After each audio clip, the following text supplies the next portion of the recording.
Thank you so much for joining me on a Saturday, whether it's evening or morning your time. Thanks so much for being here. We're going to actually start today with a question. And this is sometimes a controversial question. And I wonder, do you think that all schools, especially new PYP schools, is there any reason we should all use the same first year? So let's start with a chat and hear some perspectives. Should brand new schools all just use the same POI? Why or why not?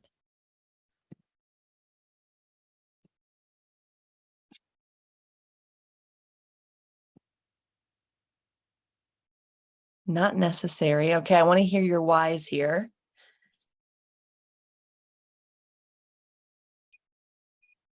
Should be contextual. So I'm guessing you're thinking like local and global context, depends.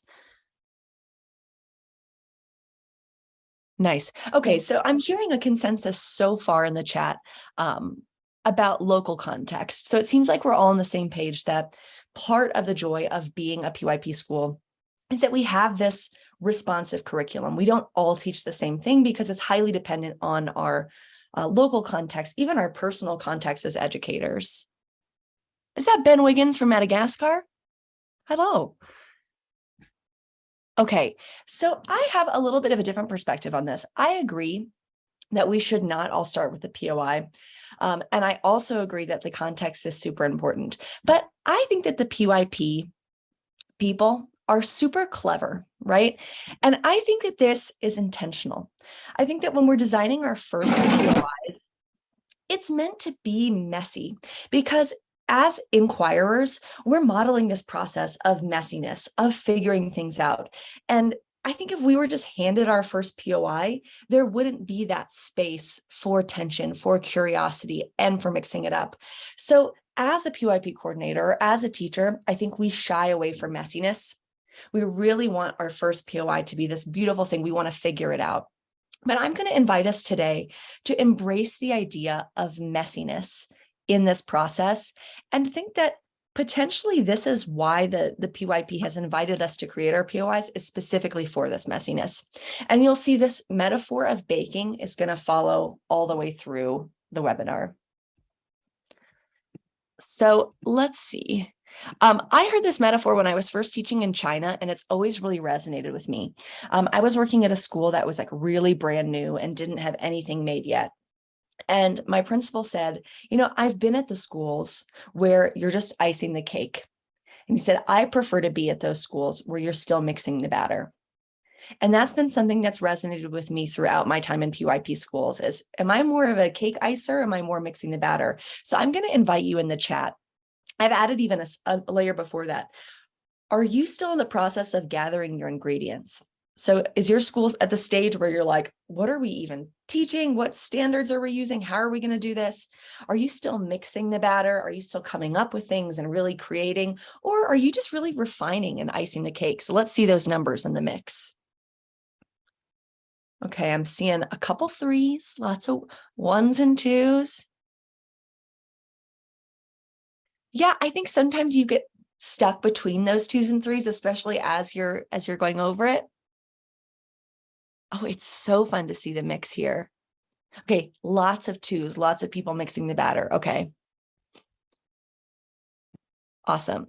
So this guide is really intended, honestly, more for probably stage 1 and stage 2, but it's also helpful for you if you're in the icing stage. So I created this POI guide for candidate schools initially. So if you're a brand new, never before done a POI, how might I do that process? And then we have 2 other parts. So in the second part, we talk about refining your curriculum. So what exactly do we mean by curriculum review? What is our curriculum? And then in part 3, we'll talk explicitly about Toddle and how it supports you in developing an awesome POI. So that's kind of the flow for today. So some parts, depending on your context, might be a little bit more relevant, and some parts might just be a refresher for you. So let's just jump right in. Okay, so part 1 is creating your first POI. And this is probably one of my favorite pages of the guide. Is I realized that a lot of the information about what exactly is in a POI is spread out in a lot of different spots, so you can be in teaching and learning, or it might be in developing a transdisciplinary program of inquiry. So you've got to like flip through a bunch of different guides to find the information. So I made this cheat sheet. Let's walk through it quickly. So when we're thinking about our POI, what's included? First things first is the POI, your program of inquiry, is just the collection of units that your school teaches in grades. Sorry, I've got things all over the place. Age 6 and above, we have our 6 units of inquiry, and the PYP exhibition is one of those units. And in the early years, so students 3 to 6 have at least 4 units, and 2 of the themes, one must be how we express ourselves, and one must be who we are.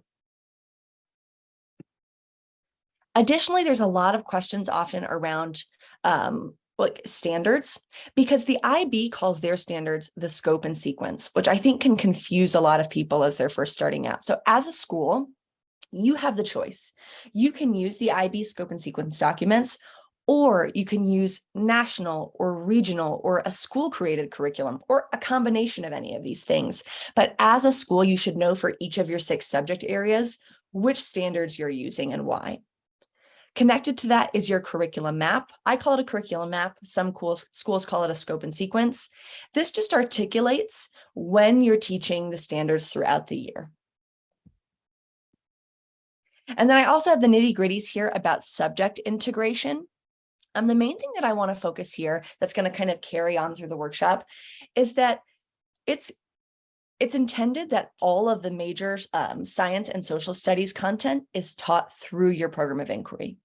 So I think that's an important thing to know as you're drafting your first POI, is that science and social studies can be a really great place to start, because it's expected that that content will be integrated within your POI. That's just all on one page, just for you to refer to. It's an easy thing to share with teachers who might be confused about what's in your POI, or for new PYPCs who are kind of wondering about that. So what does a POI look like? If you are not using Toddle, so this is one that I was a school that was using just Google Drive. So this is what our POI looked like. It just simply broke down the quarters. It had the transdisciplinary theme and the central idea. If you're using Toddle, your POI would look like this. It's auto-created for you. And again, it's just the collection of all of the units that your school is going to be teaching. So let's again pop into the chat. How might your first POI be a little bit like this cake? How might your first POI end up looking like this cake?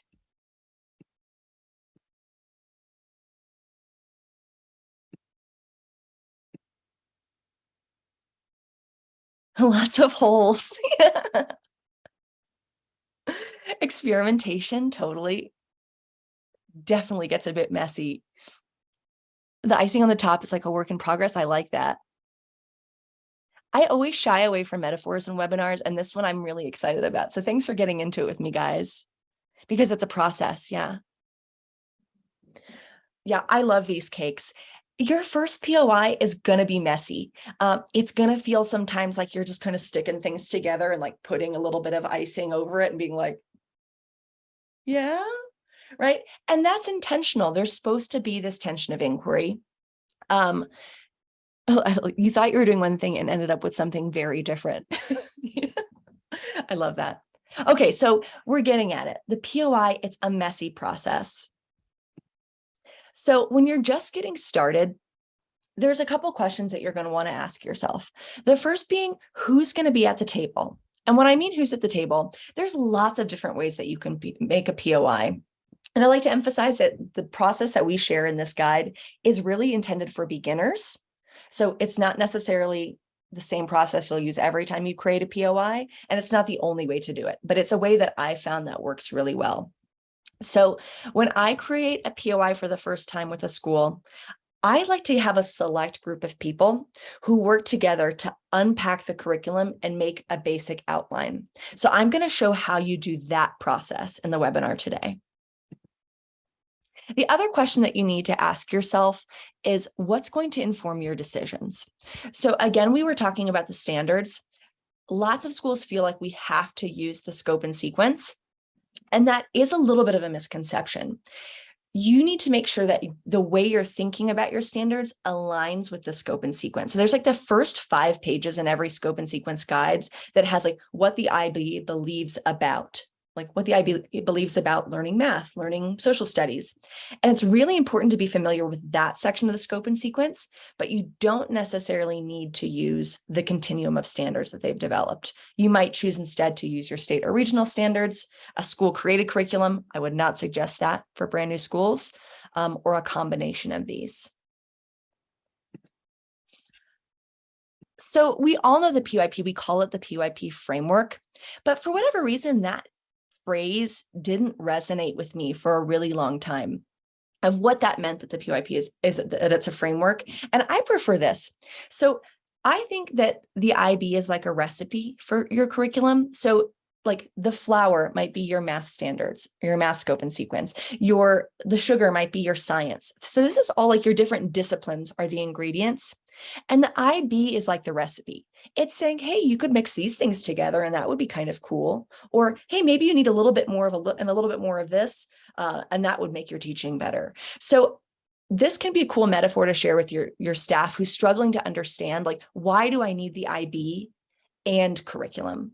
Because you can't do IB without having a strong grasp of your curriculum. Okay, so some tips. I think that understanding your curriculum is really the hardest work in the first year of making your POI. So often our curriculum is already organized or bundled in interesting and helpful ways. So some common ways that you'll see curriculum organized is into things like grade levels. So they might just have grade level standards. They might already organize the standards into conceptual units, or like the IB, it just might be a continuum. So taking the time as a team to really understand how is our curriculum organized can be a really great first step. Then your next task is going to be to look for connections between the big ideas in your curriculum and the transdisciplinary themes. So let me show you this in action. So I love Next Generation Sunshine or Next Generation Standards. They're science based out of the States. And they're actually organized into conceptual units. Like online, if you click into structure and properties of matter, it will tell you what kids should know, understand, and be able to do connected to properties of matter. So when I'm creating a first like outline POI, I would simply do this. I would look at the science units and try to think to myself, which transdisciplinary theme is most appropriate here? How could students use the disciplinary knowledge and skills to solve one of these problems?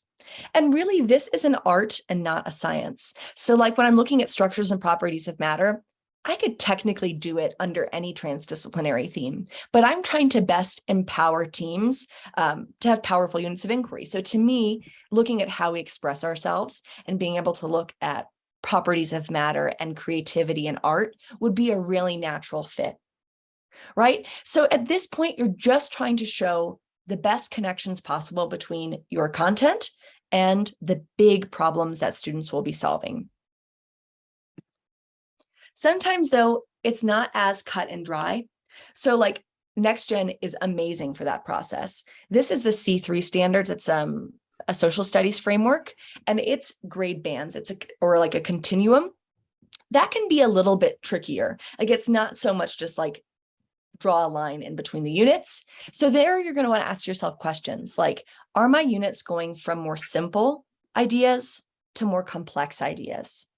Are my units moving from more concrete, tangible examples to more abstract examples? So these are great guiding questions you can ask when developing that first POI.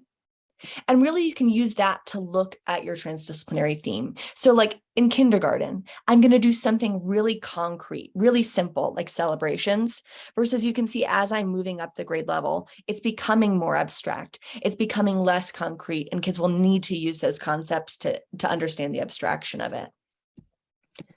So this is what it looks like. I mean, at the end of your first process, this is what I would give to teachers.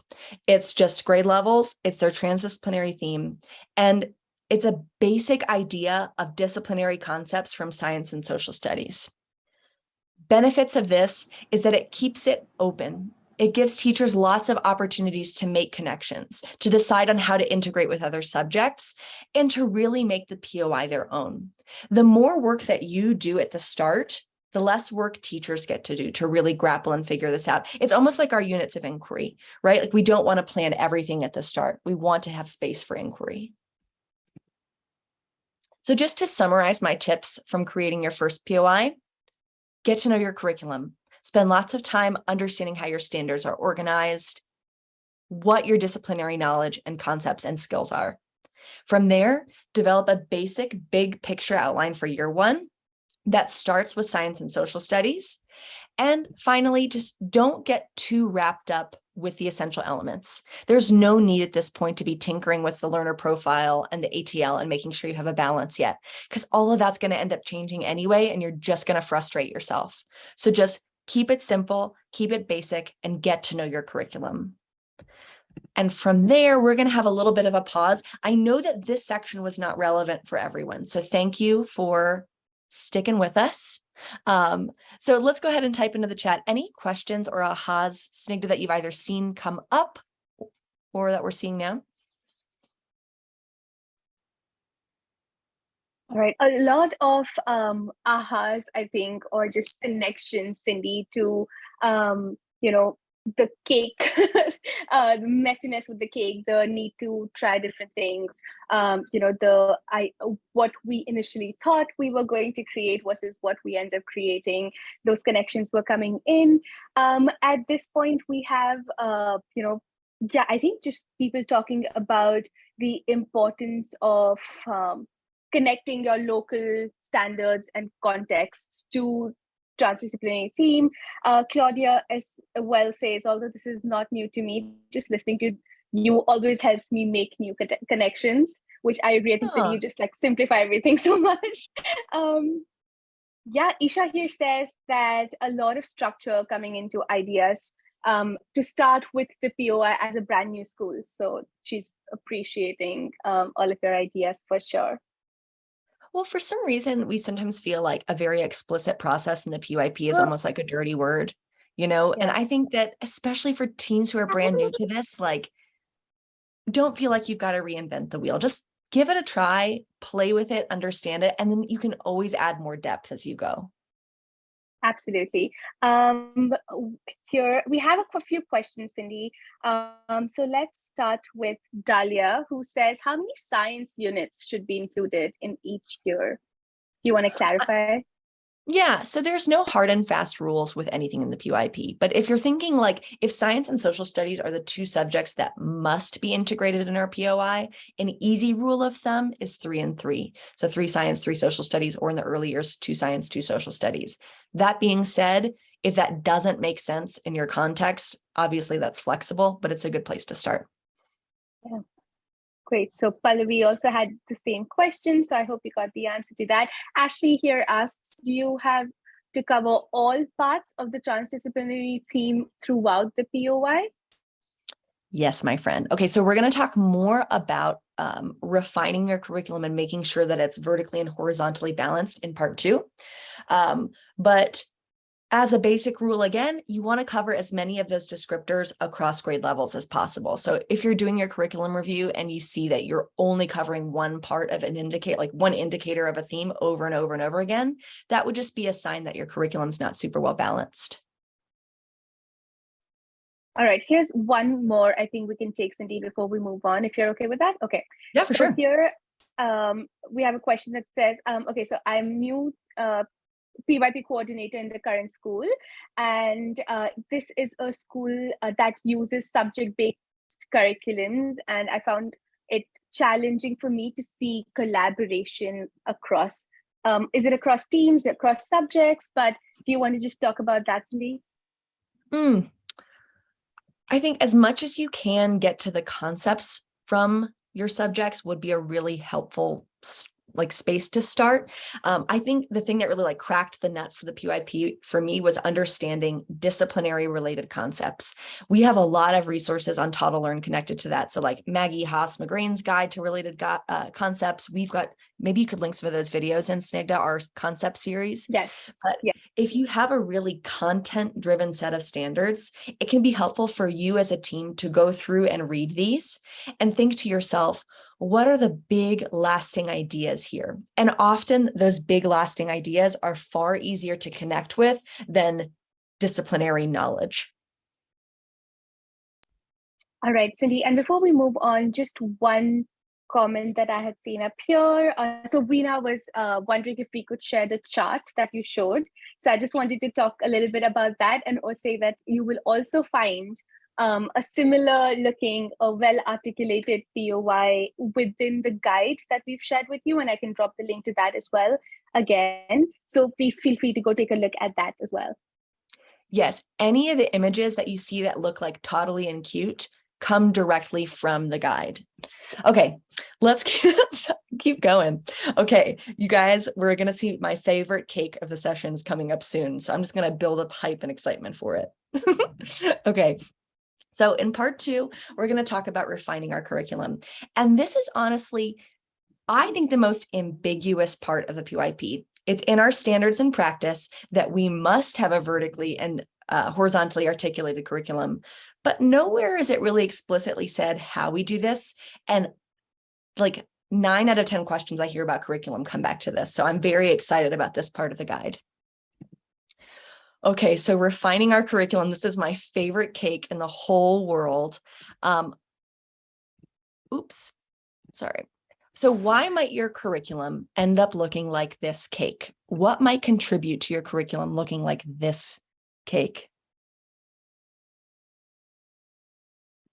Oh my gosh, I just love it. I'm really excited. Yeah, really excited to see what people say. Every time I see this cake, I see something new. Okay, here are a few things for me. A lot of content, so trying to do too much, reviewing it again and again, too many bakers, trying to force fit everything in one unit.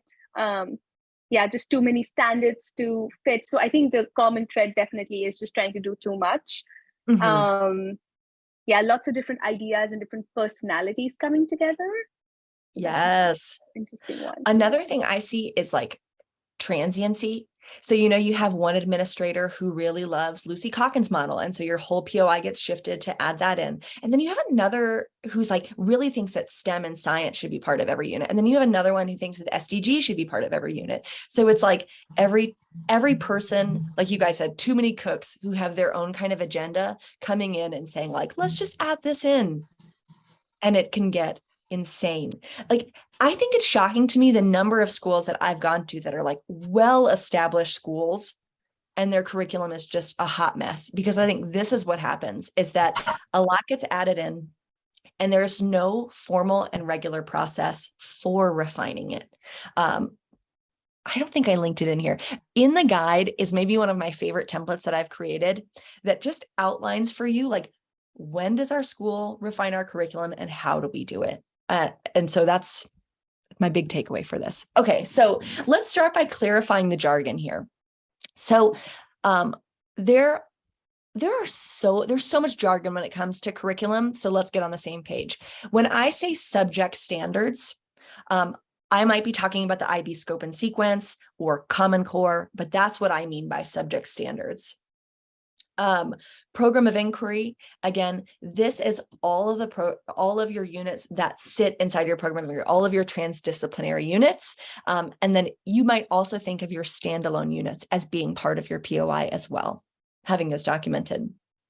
And then curriculum map, that's what I call, some teams call it a scope and sequence. I think that's really confusing because of the IB scope and sequences, but basically it's just a map of a grade level that says, this is when I'm teaching these standards. So if I'm thinking about math, I'm going to teach my decimals centered unit here, my patterns unit here, right? Okay, a little bit more jargon.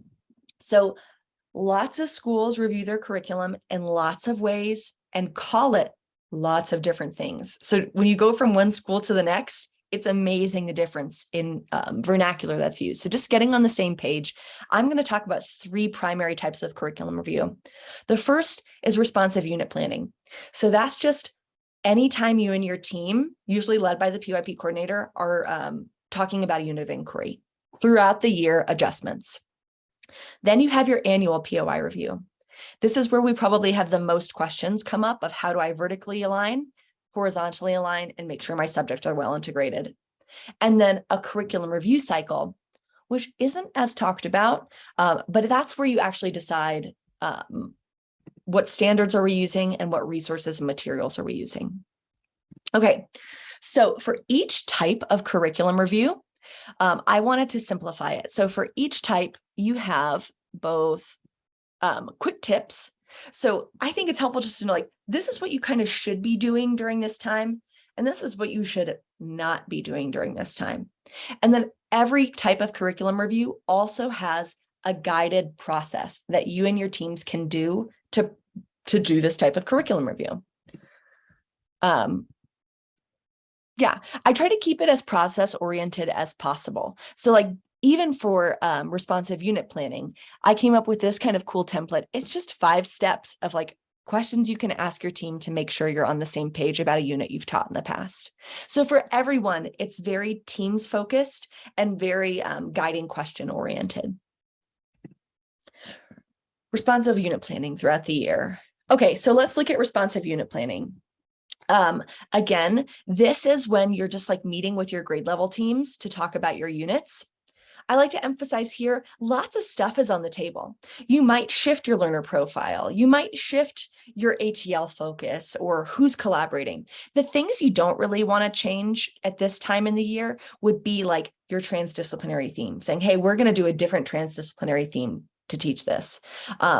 Making really big changes to the disciplinary related concepts that you're focusing on.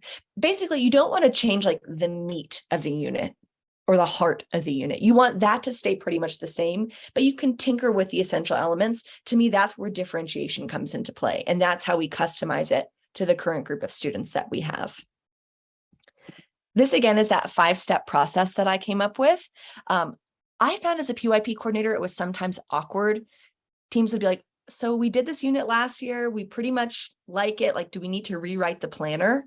And no, you don't want to rewrite the planner, but you want to make sure everybody's on the same page. So to me, if you talk through these 5 steps and you're all in alignment, then you're probably pretty like good to go on your unit. So that's kind of just why I created that template. Okay, annual POI review. This is the part I'm probably most excited about. So I break it down into horizontal alignment. So that was the question earlier about like having a balance of indicators across the grade levels, vertical alignment, and subject integration. So let's see. For each one, so like for each type of curriculum review, so for horizontal, vertical, and subject integration, I define what it is. And then I give you a process or 2 that you and your whole school can do to actually do it. These are things that I've done in professional developments with schools and teams. So I know they work. I know that they get a cool discussion going. And then it has guiding questions for everybody to kind of get on the same page with. To me, if you're doing your end of year review and you do each of these 3 or 4 processes, you're going to be in a really solid space and you're going to feel confident going into the next year for your POI. And finally, curriculum review cycle. This one is probably the least talked about. Again, this is just saying what standards are we teaching and what resources are we using. And for this, I just gave a set of guiding questions that I wish I would have had when doing a curriculum review process, especially this one about budget. I was really hesitant to put that in there because it's not super PYP-ish or like conceptual, but at the end of the day, like you need to make sure that you're on the same page about these things. What's working, what's not working? How are we aligning with the PYP? And if we do make changes, if we are going with a new curriculum or a new resource, how are we going to support our teachers in this process? Okay, let's pause there for more questions and ahas before we jump into the planning insights. Questions about curriculum review and the process of curriculum review.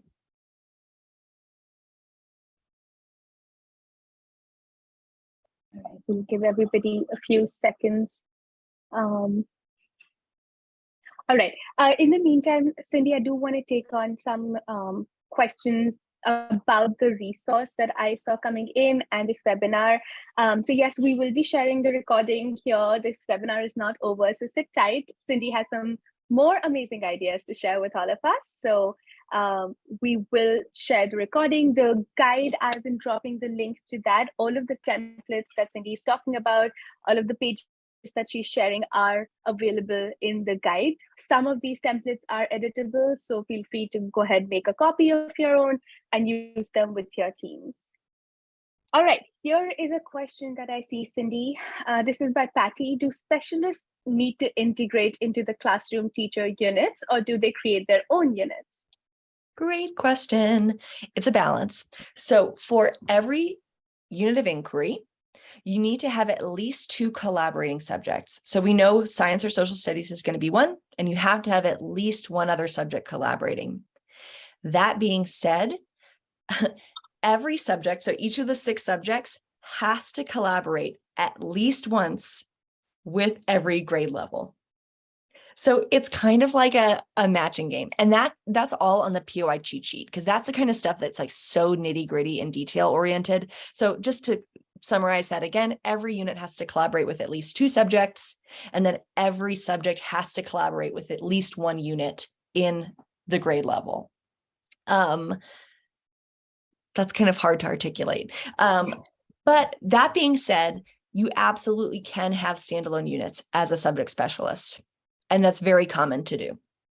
So if you have like disciplinary skills and knowledge that just authentically does not connect towards a unit of inquiry, it makes total sense to do that as a standalone. Yeah. So there are a lot of questions coming in, and thank you, Chad, for taking on a few of those for us. Oh, Chad. I love Chad.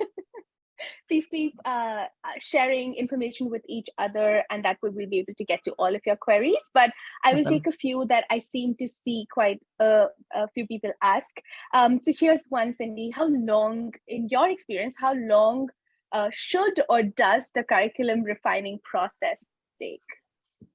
I often fight my administrators for more time, but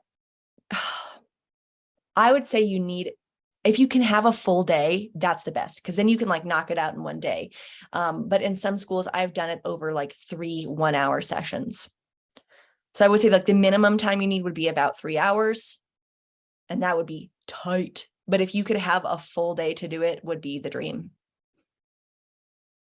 All right. And Cindy, a few people have been asking about just how often can we edit units of inquiry, or how often should we be modifying our central ideas, or just like, just how many units of inquiry should we modify? So a lot of questions around modification. All right, I'm going back. Responsive unit planning, there we go. So again, this is really up to your coordinator and to your school's culture. But I'm a big fan of responsive units. I don't think the central idea should be the same from year to year, because you've got different teams and you've got different thinking, and the world is changing.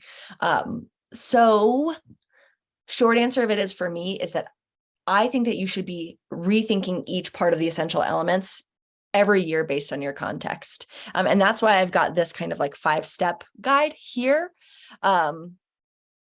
But again, that's what drives you crazy about the IB, is there are no hard and fast rules about that. So you might have a school that says we only change the central idea during our annual review process, and feel free to like bulk against that and ask.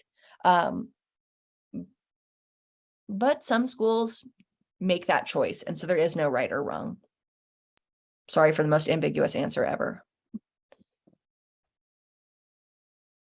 All right. There are a few questions around subject integration as well, Cindy. So should all subject teachers have their own curriculum aside from the main POI? And here's one more, right? On 2 or more subjects collaborating together, Doesn't the IB ask the homeroom teacher or the advisor to teach most of, if not all, subjects? So is it okay to have different departments and different subject specialists as long as they collaborate? Yes, so that is the whole goal of the PYP. So we're a transdisciplinary program, so trans means across and disciplines subjects. So the idea on your transdisciplinary units is the more collaboration, the better. So like, for example, if I'm teaching the concept of patterns, and if I can do that in math and in language in my homeroom classroom, amazing. But what if also the art teacher was talking about patterns in art class? And what if the PSPE teacher was talking about patterns in our day, in our life? The idea being that the more different perspectives that you have talking about the same concept, the deeper and richer that understanding is. So 2 is like the basic starting point of how many subjects can collaborate. In my dream world, every subject collaborates on every unit, which is not practical or feasible, and don't put yourself to that standard, but in a dream world. All right, Cindy, and I think we can take one more question before we move on. So this is Anna's question, and she's asking, what are some pros and cons of working simultaneously under the same transdisciplinary themes across different grade levels? In the same across different grade levels. Okay, yeah, so I think I understand. So the transdisciplinary themes are these big, unanswerable real world problems that you couldn't practically answer by just having one unit of inquiry. So like if you look at how we express ourselves, there's like the 5 or 6 different indicators, enjoyment of the aesthetic, extending our creativity, that just if I only study that in kindergarten, I would get here in answering the question. So the pro of studying the same themes over and over is just that you get to go deeper and deeper and deeper while still having that same conceptual language as a thread that ties through, so that kids are able to see like, oh, I learned about how we express ourselves. That was traditions. And then later in grade 4, when they're talking about beliefs, they might be able to call on that prior knowledge and see it all as connected to this big real world problem. So I don't see any cons, but I'm really sold on the IB. So a real nerd. Oh, all right. Wait, I meant everybody working on Who We Are Unit 1. Oh, so you mean like as a school deciding like first we'll do who we are, then we'll do how we express ourselves?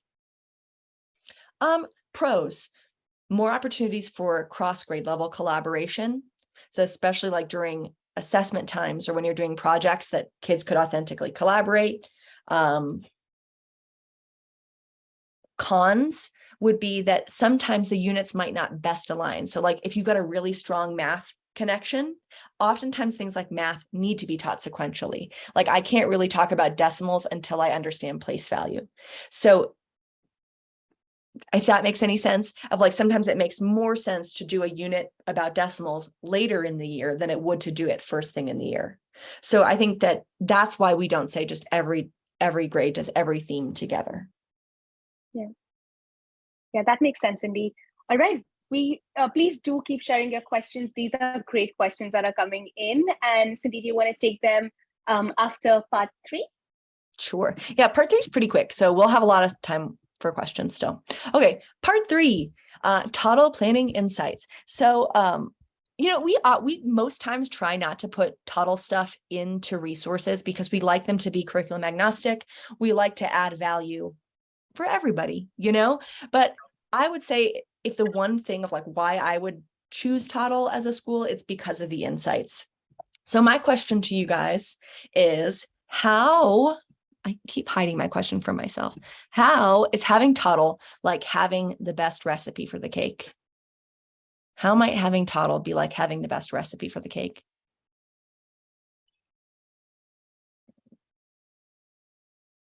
And here is us doing a shameless plug. I don't think so. I really believe in it, Yeah, I do too, but here it is. So we have a few people who are responding. It is organized. And I'm going to go up and find Claudia's. The biggest impact Toddle has made at our school is our ability to have the entire picture at hand. So thank you for sharing that. It's clear, comprehensive, and resourceful. Helps find the balance. Here is somebody, so Lyle, if I'm pronouncing that right, but Tracy and Lyle are actually taking your metaphor ahead, and they're saying all ingredients are available and blended on Toddle. Ooh. Yeah, seeing here, I feel similar to you guys. I also like purposefully chose this recipe like a sneak, because what I think it emphasizes is like, you want to use recipes that other people have tried before. Like, if you're going to make a chocolate cake for the first time, it would not be very fun to just like make a chocolate cake and be like, well, I think flour goes in it. Let's see. So just to be able to have a spot where other people are trying and failing, or like you can go on Toddle Community and like see other people's recipes and how it's going, let alone your own school's ingredients. And so that's where Insights comes into, is like understanding the ingredients. So if you didn't know this, what I like about it is that like, as you're planning your units, you're selecting your key concepts, you're selecting your standards, you're selecting things in the planner, and those are automatically converted for you into what we call insights. And so at the end of the year, I have a really clear picture of the data. So like, I can see to myself, oh, under how we express ourselves, we never talked about causation ever.